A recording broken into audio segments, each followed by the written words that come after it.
Okay, we're back with Annie. It is day 3, and I've got a plan to go over everything that we've gone over, obviously, in the first couple of days.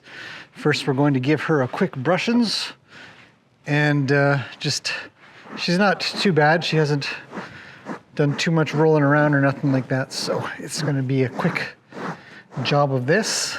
I don't want to spend a lot of time grooming at the moment because there's no need. And even though I've talked about how you're building a relationship by doing some grooming and stuff, it's better to be doing grooming with real quality, which is not what I tend to do a lot of when I'm thinking about saddling. I'm thinking about just getting that sand and gravel out and stuff like that. She feels good, nice and smooth. Check the belly with my hand too. She says, oh, if you could just get... So this is a more quality grooming compared to just brushing. And she'll be sort of wondering if I'm going to get the right spot somewhere there. I think that's it. So now we're friends. Good. So that creates a bit of draw, which is what we want, because I don't want her thinking that she needs to be afraid. Gosh, she's offered this side, so we're going to take her up on this. Get this blanket over top of her. Make sure that it's good. So far, so good. We'll offer up that scratch again.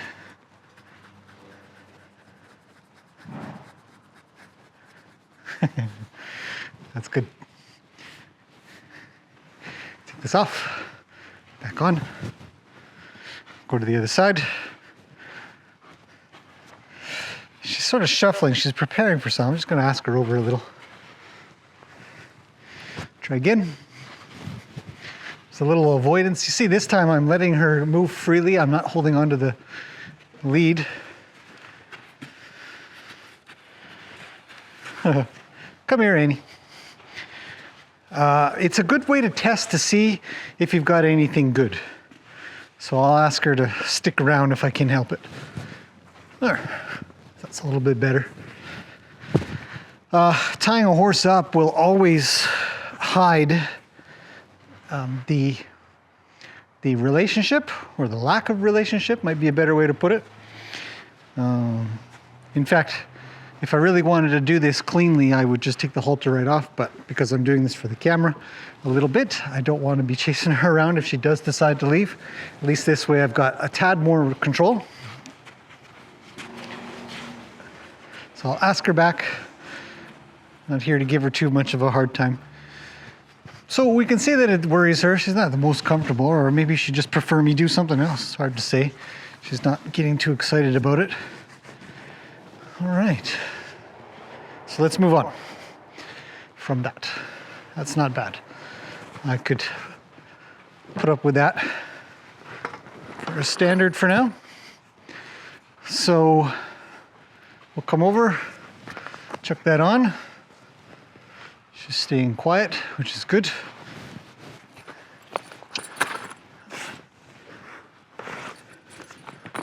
For the saddle, and I don't know if you guys noticed the last time or day 2, I left the stirrup down. You see, I have the stirrup down on this side. So I'm going to do the same thing.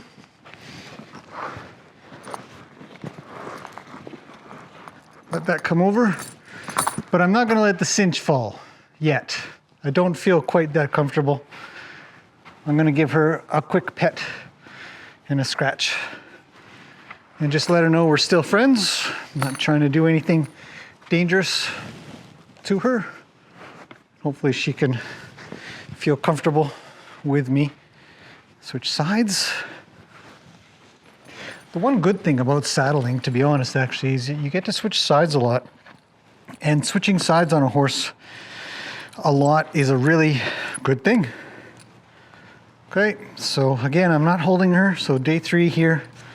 We've made some progress. I've gain some confidence in her, and maybe she's gained some confidence in me where I don't have to tie her up. I'm just doing this one notch at a time. Every notch, you can see her look over and check the other side, like what's happening over here.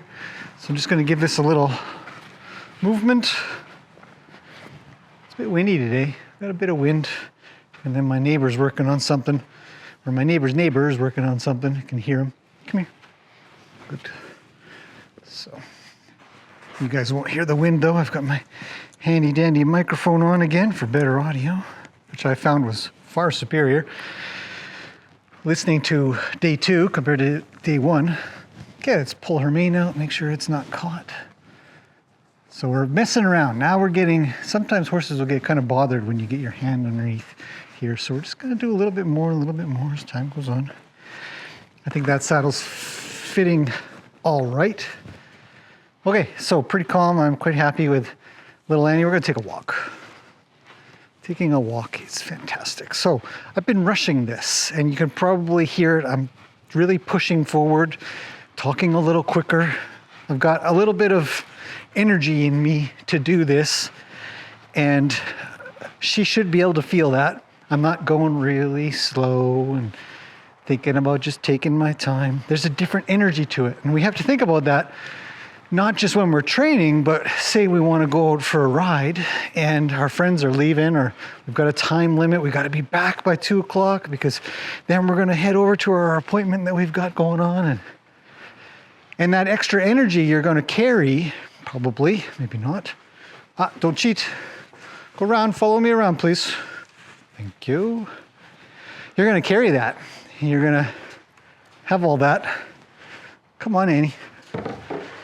It's good. She's bumping her stirrups against the barrel. Come around. Good. So keep going. Good. Keep following. Good girl. So it's good. We're doing our figure 8s on a drawing activity right now. A little bit of drive in there. Let's fling the ball at her. She says, oh, why not, right? Okay, good. So we've got our very basic activity done. We've got the saddle on, which still worries her. So we're gonna work a little bit on this today. Patting it, moving it around, getting to where she doesn't move her feet too much. She says, what is happening? What are you doing? So it's twisting a little, it's moving a little bit. She says, it kind of worries me. And just take a break, do it from the other side too. I still have draw, still a very friendly draw. I know, right? So I'll shuffle it around on this side too. And we're gonna watch her reaction to see how she feels. She's not the biggest fan of it, so what is happening here? It's wrapped all the way around her body, and very unnatural for a horse to have this. A lot of horses, I believe, probably feel kind of trapped. This is the way a predator might come around and give them trouble. And she's not going to be able to get this thing off, ever. I mean, if I were to die right now and nobody ever came around, this horse would be stuck with this forever. She'd never be able to get it off. So, luckily for her, she's had a pattern of only having to work maybe half an hour, 45 minutes at most with this thing on, and then it comes off. So she's got that in her mind, which is really good. What is it, Annie? You need me on this side today, don't you? She says, I just have an itch. If you could sort that out. Just got to find it. It's up. No, it's there. Right there. It's a little further back underneath the saddle. I can't get to that unless I take the saddle off. So sometimes this is important, and then sometimes when you do it, they'll start to really bug you that they really need that to happen a little bit more. You see, she hasn't released from me doing that.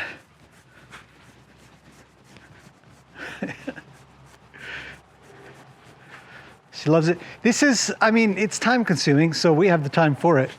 But I think that by association, so for example, I could, now that I have a little bit of a bribe. And this might not be too much different than what some people feel like they use treats for. So I could come in like this and then scratch her. Come in like this and scratch her. You see, so okay, come here. You've gone too far forward. Okay, move your butt, move your bum. So I'll give her a little poke in the hip area. I don't know if she'll move if she thinks I'm scratching her. So I'll keep it up. There we go. So we got a little movement. Just give her a bit of a hard time there. And then we'll come over and we'll start with a scratch and then pat, pat, pat, pat, pat. Scratch. Hopefully you'll be able to catch her before she goes anywhere. And then hopefully, ideally, we'll start to associate hitting the saddle with the precursor to getting those lovely scratches. Okay, scratch her before she goes too far.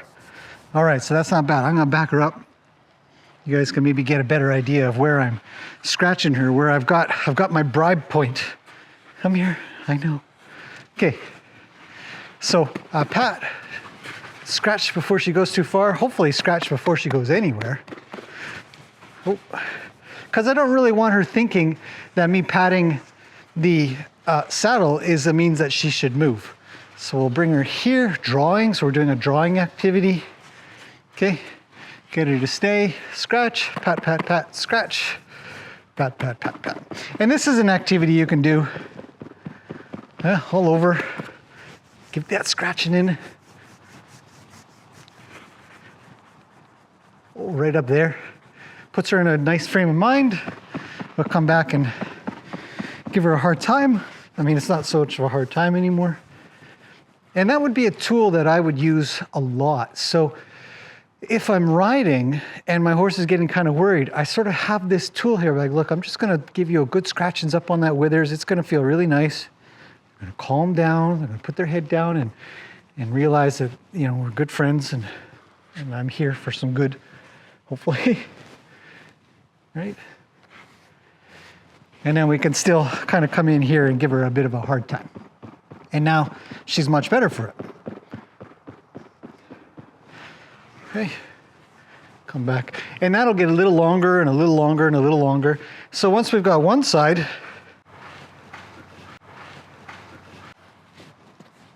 you know, here, I'll move her head just a smidge. There we go. So now I'll start my scratchings. Let's see if we can find a good spot. We don't have anything yet. Oh, we're getting there. No, she's paying attention to the neighbor. They're very noisy, actually. I don't know what they're doing, but it's pretty noisy. Okay, so, oh, I've got her mouth. That's a good spot there. So I'll rub lightly and now I'll pat. Because I'm on the other side of the horse at this point. And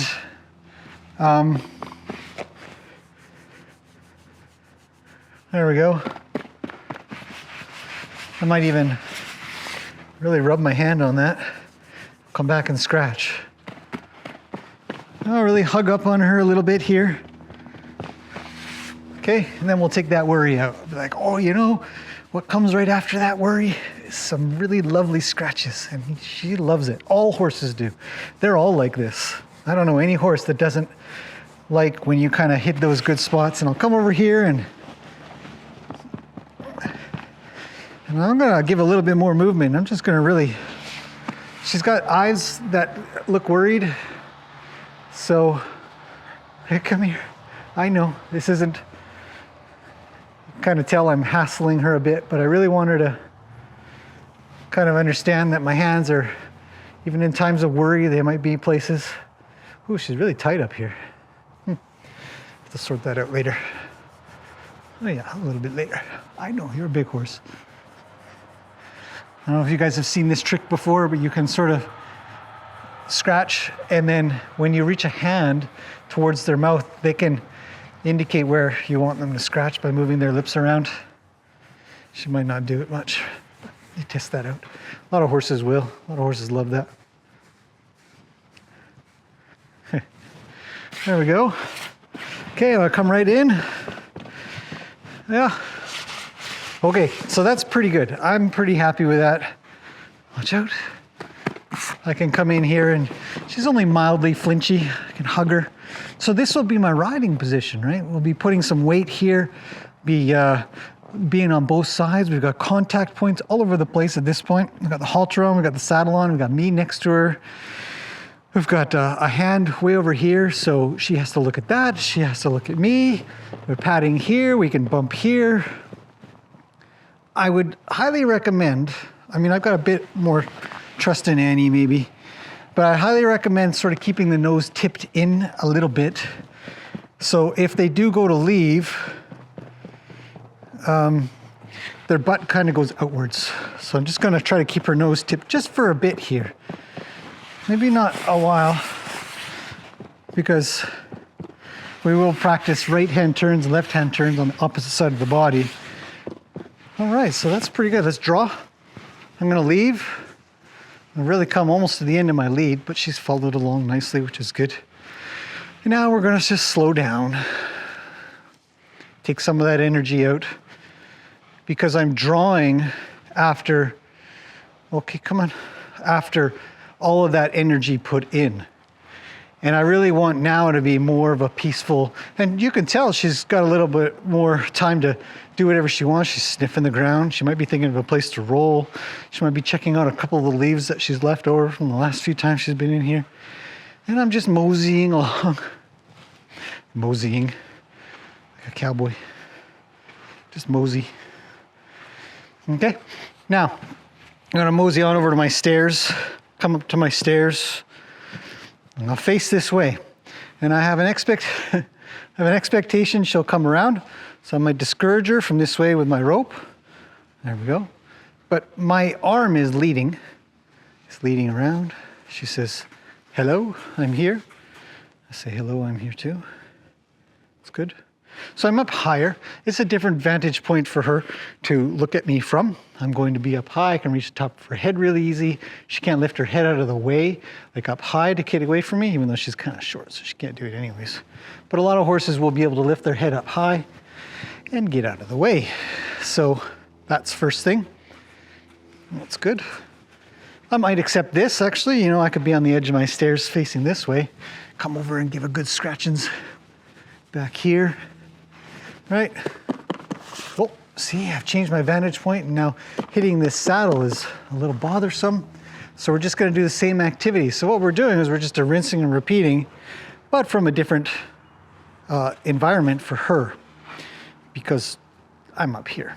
Okay, so I want her forward. I'm just going to ask her forward with my lead rope. So I'm just drawing forward, a pulling activity.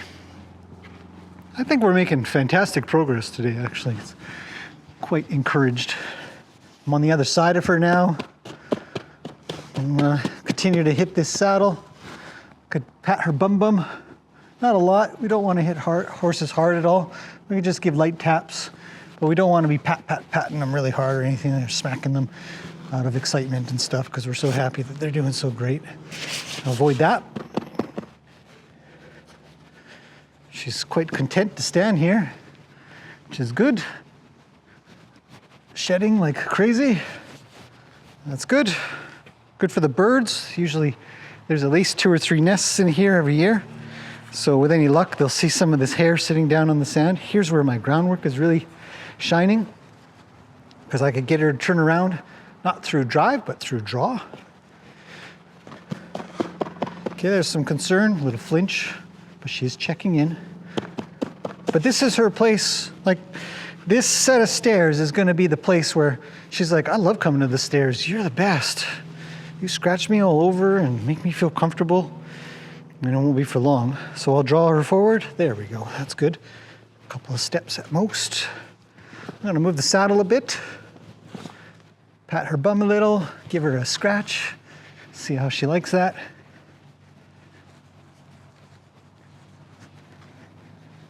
She doesn't care. It's good. Okay, there's a surprise.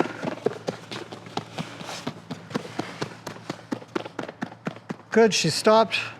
Once she stops, I'll stop. Bring her back around. And this, you could do this, like I've said, you could do this with older horses, and they'd be better for it as well, where you're just just practicing a little bit. I'll put a little weight on her, not a lot. She's little, she's just barely coming on 2. So my goal is not to ride her at all. I don't even think I would sit up on top of her whatsoever. But I'm definitely gonna put a little weight up here and just sort of get her used to the idea that somebody might be up here one day. While she's still young, put those, let's see, put those patterns or brain synapses together where she's like, yeah, I've been putting up with this since I was 2 years old.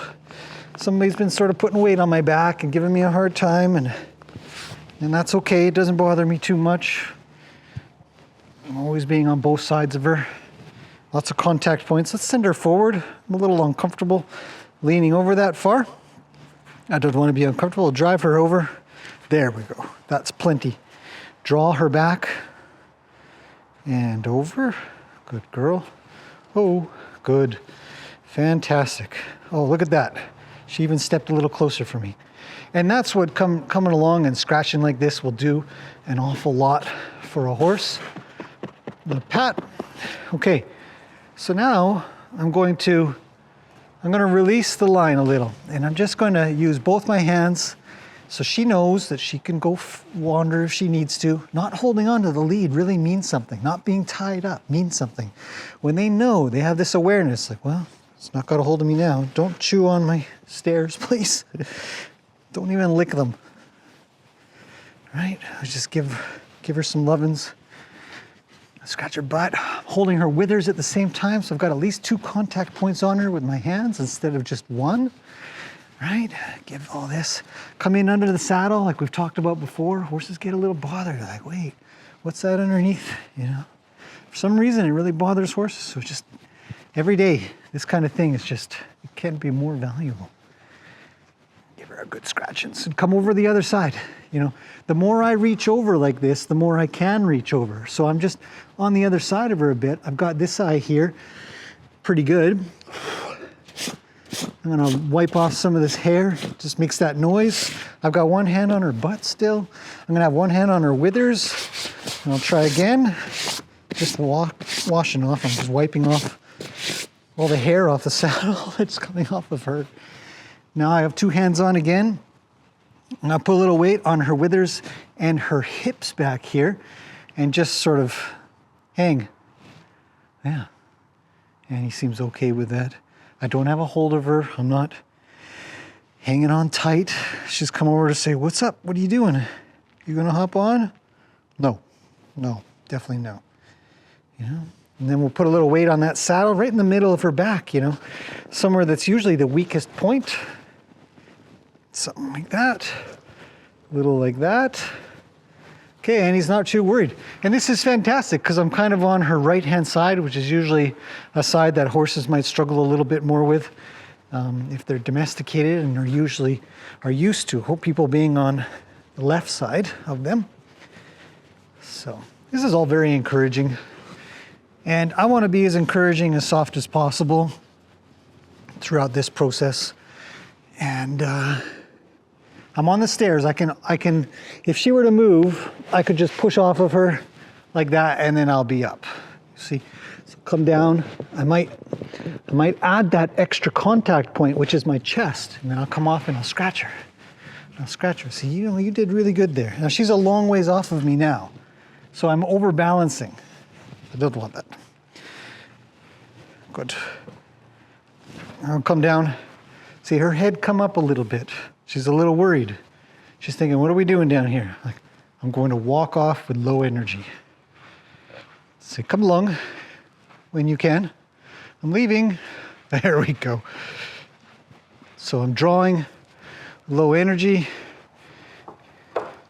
Come on, Annie. Let's go. And after this, we're going to take a walk on the trails again. It's going to be fantastic. Get a little jog done like before. Yesterday. I think that's fun. Good exercise for the both of us. I need it.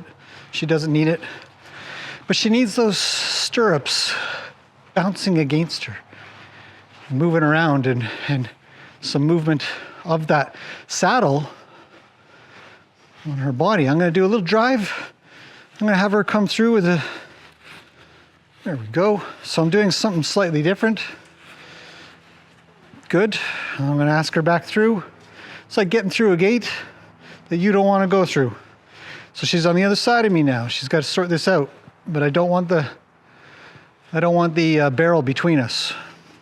Good. She went through a little quicker on that side. Horses also understand the value of a barrel to be a protectant. Come on, Annie, come through, please. So what I'm doing is I'm looking down at the ground I want her to be on, and I'm just sort of waving my tail. This lead rope is the equivalent of a horse's tail. Right now I don't want to use it. Thank goodness I didn't. I'm just leading through like a little dance that we might do with a partner. I might say, hey, come this way, let's waltz, or whatever we do. I don't waltz, but you know. So come on through. So this is a squeezy point, you see? So I'm gonna have her come through. I've actually come a little closer. She might bump against that barrel. If you get nervous doing this, you can put a barrel in between you. Come on, Annie. Thank you. Make a little noise there. So, say for example, I want her to squeeze through, but I don't want to be knocked into. If she knocks into that other barrel, if she were to get worried, that's pretty good. I'm going to squeeze this in a little bit more. Go through, Annie, please. So she knocks that other barrel with a stirrup and gets a little worried and bumps, or jumps my way a little. Oh, you've gone the wrong way. Come on. Good girl. Yeah, keep going. Thank you. See, that's squeezy. She's gonna hit a stirrup pretty soon. And that's okay. That'll be good for her. Come through, big girl, come on. Good girl. Yep, all the way. No, I'm thinking forward. You could do it, come on. Yeah, I don't want to pull, I want to drive through. There we go. Oh, she just barely made that one. She says, man, that was really close. So I'm gonna give that another inch or two. Send her back through, come on. No, wrong way, wrong way. Come on, you gotta do the other little eyeball. Good girl. Wait a second. Oh, she's just nibbling on the barrel. So it's squeezy now. It's pretty tight. She might be a little troubled. Oh, good girl. How brave are you? How brave are you? Okay, I'm not gonna squeeze it in any more than that today because she's already kind of, not jittery, but a little worried. And I don't wanna, I'm not here to create a wreck. So I want her through. Come on, Annie. We gotta go both ways. Come on. Good girl. Oh, very good. Good. So that's a good challenge to do. Those squeezy spots are fantastic, and you keep yourself a little bit safer because you've got that barrel in front of you, sort of idea. You're on the wrong side of me. What happened there? Tell me the whole story. So I think that's really good for day 3. We've done a couple of extra things, so we're sort of building our tool set slowly. All the groundwork is making sense. We're using that groundwork to do extra tasks or extra challenges, and that really takes her a long ways to where, these stirrups rubbing against her and stuff like that, or bouncing around and stuff, aren't really going to affect her. They bump up against a fence or they bump up against a barrel or something like that, she's not going to lose her mind. She'll be like, oh, it's the stirrups. They're bumping into my sides. Oh, well, So that's a really good thing. So the next time, we're going to continue to build on all this, and we're going to start working on whether we can make these stirrups mean something. So I might bump her with the stirrups a little. I'm not going to do it now. Actually, I've decided I'm not going to get into something that I want to spend a lot of time on right now. I think we've made some great progress with this. Our next thing for her and I is to finish up with a nice walk in the trails. So we're going to go do that. But anyways, that's day 3. If you have any thoughts or questions, let me know anytime. So far, so good. Annie's doing quite well. She hasn't got too worried. and freaked out or anything like that. It's made a dangerous situation. I'm really quite satisfied with this progress. No big rush. She's got lots of time. So that's it. I will see you guys in the next one.